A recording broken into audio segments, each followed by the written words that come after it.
പഠിക്ക കൊണ്ട കല ഉടച്ചെന്ന് പറഞ്ഞാൽ മതിയല്ലോ. ഞാനിത് 2 ദിവസം കഷ്ടപ്പെട്ട് രാത്രിയിലെല്ലാം ഇരുന്ന് തയ്ച്ചെടുത്തൊരു വീഡിയോ ആയിരുന്നു. പക്ഷെ അത് എഡിറ്റ് ചെയ്തെല്ലാം വന്നപ്പോൾ ഫോണിനകത്ത് സ്പേസ് ഇല്ല. ഞാൻ വീഡിയോ തന്നെ എഡിറ്റ് ചെയ്തുകൊണ്ടിരിക്കുന്ന വീഡിയോ തന്നെ ഡിലീറ്റ് ആക്കി കളഞ്ഞു. അങ്ങനെ അതിൻ്റെ ആ ഫയൽ അങ്ങ് പോയി. പിന്നീട് ഒരു രക്ഷയില്ലാതെ നമുക്കൊന്നും ചെയ്യാൻ പറ്റത്തില്ലാത്ത രീതിയിൽ വീഡിയോ ഫുള്ളായിട്ടൊക്കെ പോയി. ഒത്തിരി ആഗ്രഹിച്ചെടുത്തൊരു വീഡിയോ ആയിരുന്നു കേട്ടോ. ഒരു സാരി, പഴയൊരു സാരിയെ ലൈനിങ്ങൊക്കെ മേടിച്ച് നമ്മൾ ആലിയ കട്ട് കുർത്തി തയ്ക്കാൻ വേണ്ടിയിട്ടുള്ള ആദ്യത്തെ എൻ്റെ പരീക്ഷണമായിരുന്നു. പരീക്ഷണമൊക്കെ സക്സസ് ആയെങ്കിലും പരീക്ഷിച്ചതിൻ്റെ വീഡിയോ ഇപ്പോൾ ഇത് ഞാൻ എങ്ങനെ എക്സ്പ്ലെയിൻ ചെയ്താലും ഇതിന് തലയും വാലും ഇല്ലാത്തൊരു കാര്യമാകത്തുള്ളൂ, ആർക്കൊന്നും മനസ്സിലാകത്തില്ല. അപ്പോൾ നമ്മളിത് ഒരു കാർഡ്ബോർഡ് പേപ്പർ എടുത്ത് ഞാൻ വെട്ടിയെടുത്തായിരുന്നു പഴയ ഒരു ചുരിദാറിൻ്റെ അളവിൽ. എന്നിട്ട് അതിൻ്റെ വണ്ട വെച്ചിട്ട് ഇതുപോലെയെല്ലാം ഒന്ന് വരച്ചെടുക്കുമായിരുന്നു.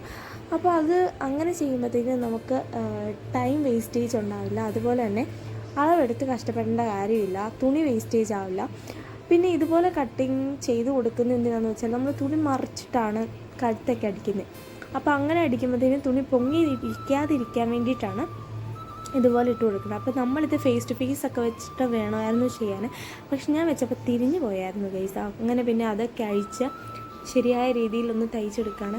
ഇതുപോലെ കിടന്ന് ഞാൻ കഷ്ടപ്പെട്ട ഈ ഒരു തുണി തയ്ക്കാൻ വേണ്ടിയിട്ട് ഞാൻ കുറേ തവണ തിരിഞ്ഞു മറിഞ്ഞൊക്കെ പോയായിരുന്നു. അപ്പോൾ ഒരു കുറഞ്ഞൊരു 10 തവണയെങ്കിലും ഞാൻ ഈ തുണി തയ്ക്കും അയക്കും അങ്ങനെ ചെയ്തിട്ടുണ്ട്. എന്നിട്ട് എൻ്റെ ആ വീഡിയോ ഡിലീറ്റ് ആയി പോയതാണ് എനിക്ക് സങ്കടം. അപ്പോൾ ഞാൻ ഇത്രയും എടുത്തതിൻ്റെ പേരിൽ ഇത്രയും വീഡിയോ എനിക്ക് കിട്ടി. ഇത്രയും എടുത്തതിൻ്റെ പേരിൽ ഞാൻ പോസ്റ്റ് ചെയ്യുന്നതാണ്. അങ്ങനെ നമ്മളിത് ബോഡി പാർട്ട് ഇതുപോലെ ഒന്ന് ചെയ്തെടുത്തിട്ടുണ്ട്. ഞാൻ അവിടെ മടക്കി അടിച്ചിട്ട് തയ്ച്ചു കൊടുക്കുന്നൊന്നുമില്ല, പകരം ഞാൻ തേപ്പ് പെട്ടികളൊന്നും തേച്ചെടുത്തുള്ളൂ.